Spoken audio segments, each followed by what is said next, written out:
Vamos conversar sobre esse assunto com o professor de Ciências Políticas da Getúlio Vargas, Carlos Pereira. Tudo bem, professor? Bom dia, hein? Tudo bem, Rafael? Muito bom estar aqui com vocês. Bom dia. Prazer é nosso. Obrigado por aceitar o nosso convite. Professor, o sistema existente de repartição de dinheiro pelos partidos políticos e mesmo durante o exercício do mandato, com a possibilidade de distribuição de orçamento direto para as prefeituras ou governos estaduais, o chamado PIX do orçamento, né? Ou o orçamento secreto, a RP9, isso tudo facilita muito a vida de quem já está lá continuar? Não resta dúvida, Rafael. O jogo para a vida do político, ele é muito arriscado. Ele tem que colocar seu pescoço em risco a cada 4 anos. Então, diante desse risco, os políticos eles procuram as suas estratégias que diminuam esses riscos, né? Então, eles procuram trajetórias livres de surpresa. Então, um deputado federal, por exemplo, que se candidata para qualquer outro cargo que não seja a reeleição, eles diminuem a sua probabilidade de sucesso, né? Esse é um padrão muito semelhante, por exemplo, a dos Estados Unidos. Nós estamos nos aproximando, vamos dizer assim, de uma democracia mais madura, onde lá nos Estados Unidos, em média, 90% dos deputados federais lá concorrem à reeleição e 99% dos que concorrem são reeleitos. Ou seja, existe, de fato, um viés muito pró-incumbente. E isso cria, de fato, uma barreira à entrada para novos desafiantes. E um dos elementos fundamentais nessa trajetória de sucesso é esse aspecto que você levantou.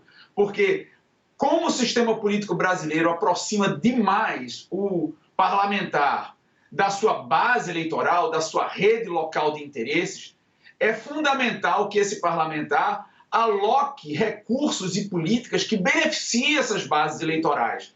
Então, esse orçamento que ficou discricionário na mão, principalmente dos presidentes da Câmara e do Senado, foram fundamentais para, principalmente, os parlamentares fiéis à base política do presidente Bolsonaro em terem vantagens em relação aos outros concorrentes, uma vez que esses tiveram mais acesso a esses recursos e, consequentemente, vão ter mais condições de alimentar os interesses dessas bases locais, que assim vão se engajar com mais intensidade nas suas respectivas campanhas à reeleição. Professor, meu bom dia também para o senhor. Obrigada aqui pela presença conosco. Agora, é muito negativo quando a gente olha por um lado, mas por outro poderia ser uma coisa positiva, né? A gente pensar que alguém ingressa na carreira política e faz disso realmente uma profissão, né? Começa ali com um cargo legislativo local e que vai crescendo tentando, de alguma forma, ajudar o eleitor do local onde ele nasceu, cresceu, com o qual ele tem algum vínculo. Qual é o grande problema da profissão político no Brasil hoje? Bom, o grande problema é que existe um paradoxo, certo? Porque a atividade legislativa propriamente dita, ela é menos influente do que poderia ser dado ao perfil de controle do Executivo da agenda legislativa. Então, o parlamentar, ele chega, principalmente os novatos, como você se referiu, chega em Brasília com a maior expectativa de influenciar no processo decisório e percebe que o processo decisório em Brasília ele é muito centralizado. Ou seja, um pequeno número de parlamentares, de fato, definem o processo legislativo e a grande maioria dos parlamentares, de certa forma, ele é subordinado a essa agenda que ela é dominada por esse conjunto de líderes dentro do Congresso e pelo Executivo. Então, o que resta para o parlamentar normal, vamos dizer assim, é preencher as expectativas das suas bases eleitorais. E ele vai fazer isso como? Vai preencher isso com políticas locais, porque o que interessa a essa rede local de interesses, que normalmente é forjada pelo, sei lá, o dono da empreiteira local, pelo juiz, pelo padre, pelo vereador, pelo prefeito, eles querem que suas economias locais sejam movimentadas. E essas economias locais, elas são movimentadas justamente a partir de políticas locais de origem desses parlamentares. Então, a contradição eu não diria nem contradição, eu diria um paradoxo, né? Porque existe uma certa divisão do trabalho em que o parlamentar vira um pouco de representante local, ao invés de se preocupar em elaborar leis e participar do processo decisório de fiscalização na esfera federal. Essa é uma crítica que muita gente faz, né, professor? O deputado ou parlamentar em Brasília acaba virando, sem nenhum demérito, mas não é a função, uma espécie de vereador em Brasília, né? Cuidando de questões que devem ser tratadas essencialmente na cidade, né? Agora, mas é importante frisar que esse aspecto, ele decorre dos incentivos institucionais, da regra do jogo, né? A regra do jogo, como é um sistema eleitoral proporcional com lista aberta, em que não existe uma ordem prévia do partido, as conexões, elas se estabelecem individuais.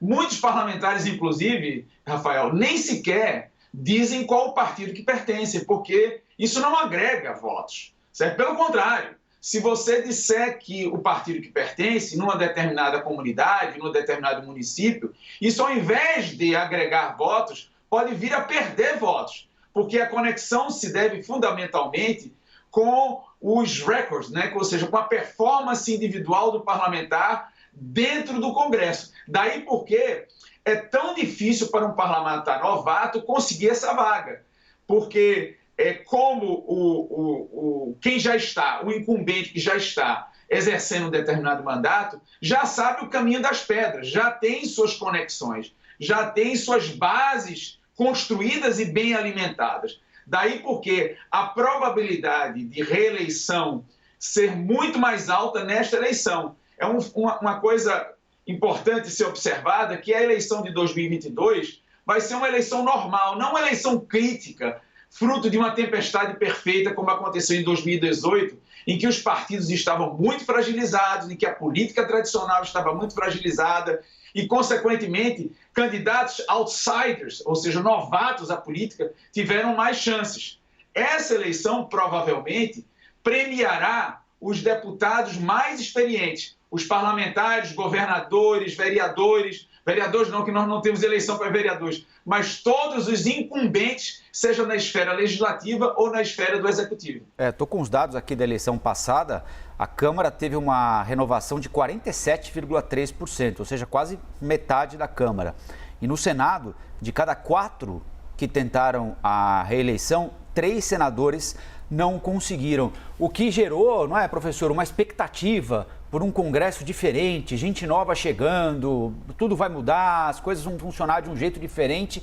E, na realidade, essas pessoas aparentemente foram absolutamente engolidas pelo sistema, que passou a ser ainda mais faminto do que já era no passado, né? E essa coisa de renovação, ela é subjetiva também, né, professor? Porque, tudo bem, fulano não tá, mas tá o filho, tá a irmã, tá a avó, tá a mãe, tá o antigo financiador de campanha, ou seja, a impressão que a gente tem é que o poder, ele sempre orbita em torno das mesmas pessoas, mais ou menos, né? É interessante isso que você está colocando, porque normalmente nós tendemos a ter um viés contra a profissionalização da carreira política, né? A gente acha que o político ele não deve ser um profissional. Existem várias pesquisas nos Estados Unidos, por exemplo, em perspectiva comparada, comparando os vários legislativos na esfera subnacional nos estados americanos, justamente tentando investigar essa característica que você destacou, Rafael, que é o fato de terem um maior número de deputados antigos ou deputados novos.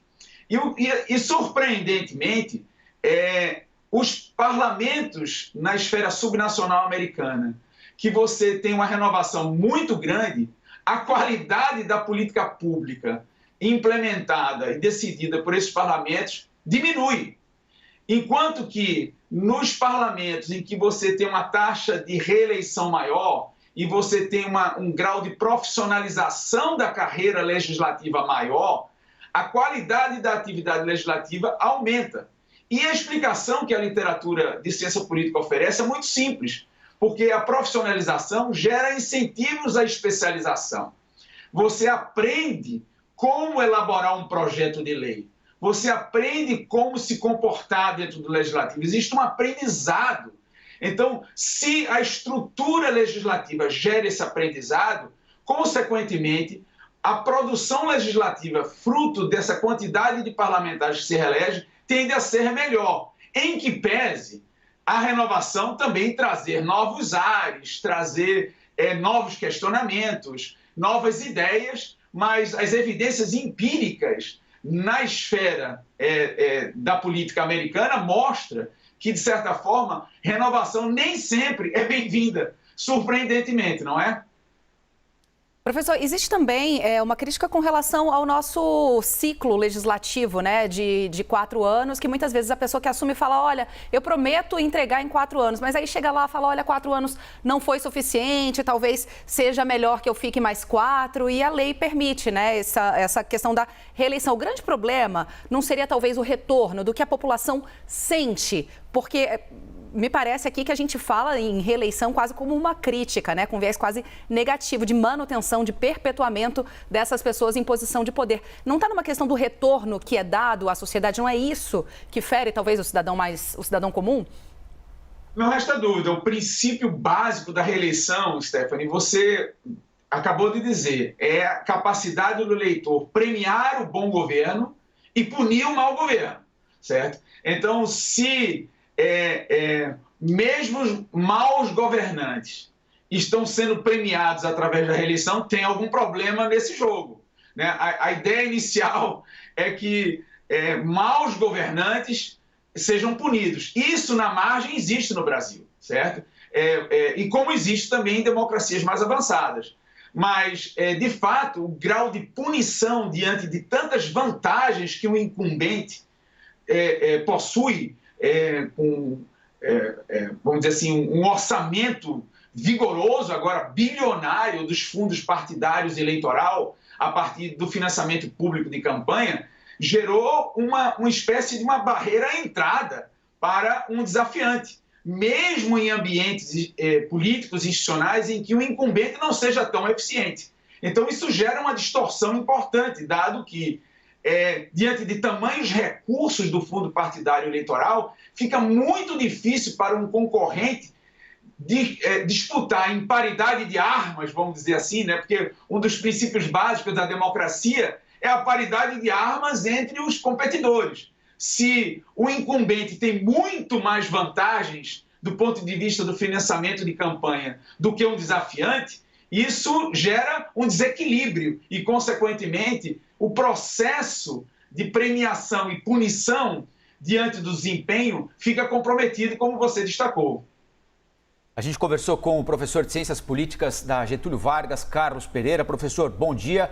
Muito obrigado pela entrevista e um bom trabalho ao senhor.